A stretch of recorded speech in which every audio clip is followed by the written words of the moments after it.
Well, hello, hello, hello. Good evening, good evening, good evening, Lupus Warriors. I hope this video finds you guys in peace, and I hope this video finds you guys safe and doing well. Okay? And so I just wanted to welcome you to another video at Laura's Lupus. Today is Tuesday, and Tuesdays are Tuesday's Lupus Facts. Now, as you know, I created this channel in order to build a community, in order to bring about awareness, to educate, and to encourage lupus warriors like you and like me. And on this channel, I talk about all things up front and up close and personal, the real about living with a chronic illness, living with this mysterious disease that I battle day in and day out called Lupus. And so I wanted to build a community where we could all talk and share our thoughts and share our honest opinions and be honest about what it's like to live with lupus. And so if you enjoy the content, if you have not subscribed, please take just a second to hit that subscribe button, share the videos, and hit that like button. And share the videos with someone that you know that's dealing with lupus or an autoimmune system disease or chronic illness, whether it's a friend, a loved one, a co-worker, a spouse, a neighbor, anyone that you know of that's dealing with some sort of a chronic illness, a debilitating chronic illness at that, and going through the day-to-day life of living with lupus or living with the chronic illness. Okay? And so today on Lupus Facts Tuesday, we're going to discuss the reason why it takes a whole team to care for a lupus patient. If you're newly diagnosed with lupus, um, you're going to really need this information. If you're someone who has dealt with lupus for a long time, I'm quite sure you can relate that it takes a whole team to care for one lupus patient. And instead of looking at it in a negative way, at first I did, but now I'm beginning to look at it like, you know what? I must be pretty special. I've got a whole team that's looking out for my care. And as we know, there's no I in team. And so, everyone is working together individually and collectively, and that team includes me in order to ensure the best outcome for my care. Okay? And so, that's a good way of looking at it. So let's get right into the video. Why is it that it takes a whole team to care for a lupus patient?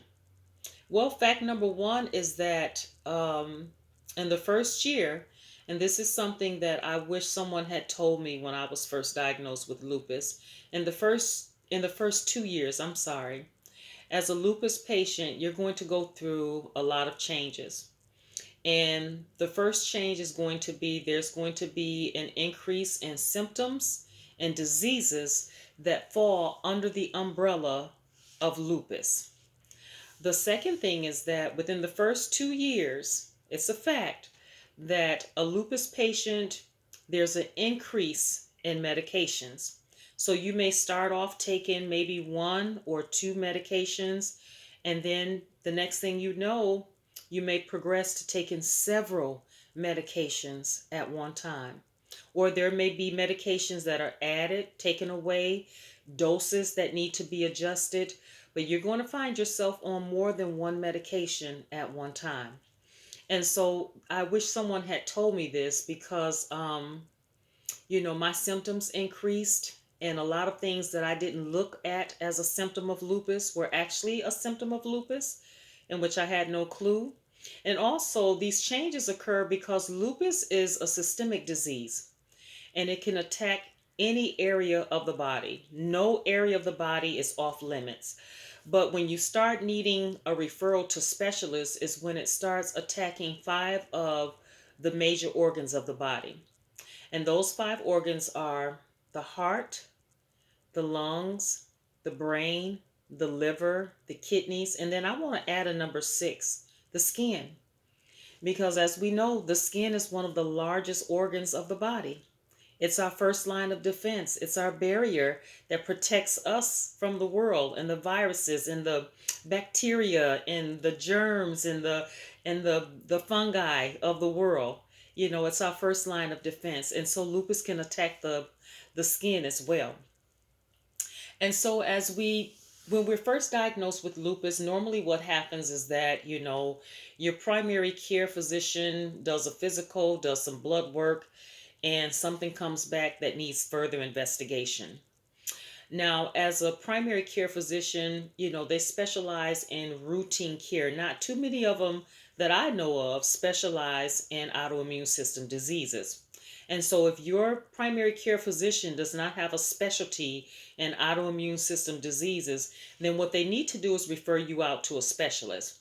And 90% of the time, when you're referred out to a specialist, the first one that's on the list is going to be a rheumatologist. Most of the time, 90% of diagnoses for lupus are given from the Office of Rheumatology. Okay, and because rheumatologists, they specialize not just in joints, but they specialize in looking at the activity of a chronic illness or an autoimmune system disease in the body. And so after that, okay, there's the primary care physician, and then there's rheumatology. As you go on and progress in your journey with lupus, like I said, lupus can impact any area of the body. But if it's impacting one of the five major organs, and I added six onto that, then you have to get referred to a specialist that specializes in that particular organ. For example, if lupus is active in the heart, then you're going to be referred to a cardiologist. And so then you'll have your primary care physician, you'll have rheumatology, and you'll have cardiology, okay? And then you'll have yourself. You are the best advocate for your body. You know your body, and you are the best advocate for your health. And so I'm going to give you a list of other doctors that may be a part of your team that helps you to progress on this lupus journey, that's looking out for your best care and helping, for your health to have the best outcome, for your prognosis to have the best outcome. Okay, so let's take a look at a list of the doctors that may be a part of your team. Okay, first on the list, as I talked about earlier, is rheumatology. Let me get my notes here. Rheumatologist, which specializes in the joints and autoimmune system diseases. The next one on the list is an endocrinologist. And an endocrinologist specializes in the hormones and the glands. And yes, lupus can be active in your hormones and it can impact your glandular activity. The next one on the list, if you're having any issues, if lupus is impacting the lungs, then you will see a pulmonary specialist. If lupus is active in your skin in the form of rashes, irritation, anything that's impacting the skin, then you will be referred to a dermatologist. We also talked about if there's anything going on with the heart, then you'll be referred to a cardiologist. Okay, so that's already a whole team. And you may not see this team of doctors all the time, but just know that whenever there's an activity, your doctor can say, hey, I'm going to send you over to your cardiologist. Or after you see the cardiologist, for example, they may say, well, once we get this under control, then I won't have to see you for 6 months, or I may not have to see you for 3 months, or things have gotten better. Lupus is now inactive in that area, so I don't need to see you until next year. Okay, so you may not see this whole team of doctors at the same time all the time, but they're there for you if needed. And also, they're there communicating with each other, again, making decisions individually, collectively. The rheumatologist may have a test that maybe the cardiologist may have never thought of or didn't know about.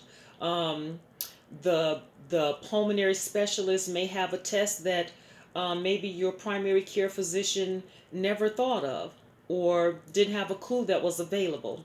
So each one is working together to improve your health and the outcome of your health. They just specialize in different areas. They're working together, but they specialize in different areas, all of them together along with you on the front line, attacking head on this disease called lupus. Okay? The next one on the list, if lupus is impacting the brain, the nerves, you may be referred to a neurologist. You may have a neurologist on your team. If you're having any type of stomach or digestive issues, then you'll be referred to a gastroenterologist. And last but not least on the list, if there's anything going on, if lupus is active in the kidneys, okay, if your kidney functions is low, or the percentage of your kidney functions, if it's falling below a certain level, then you'll be referred to a nephrologist. Okay? And any of these doctors can refer you to another specialist. Most of the time, within the first couple of years, it's the primary care physician that's referring you to a cardiologist, a rheumatologist. But as you go on and continue on this journey with lupus, the rheumatology clinic may say, hey, this right here, it's looking like it's out of my area of specialty. There's some activity in the glands or the hormones. There may be the thyroid glands or the adrenal glands. Well, the rheumatologist does not specialize in that area, so they can also refer you out to a specialty doctor for that area. Okay? And so I hope that this lupus fact for today, I hope that you found the information helpful and informative. If you have any additional information that you want to provide, or if you have any questions or comments about today's video, please feel free to leave it in the comment section below.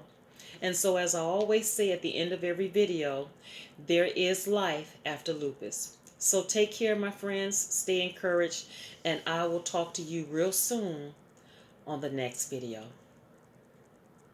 Bye. Ciao for now.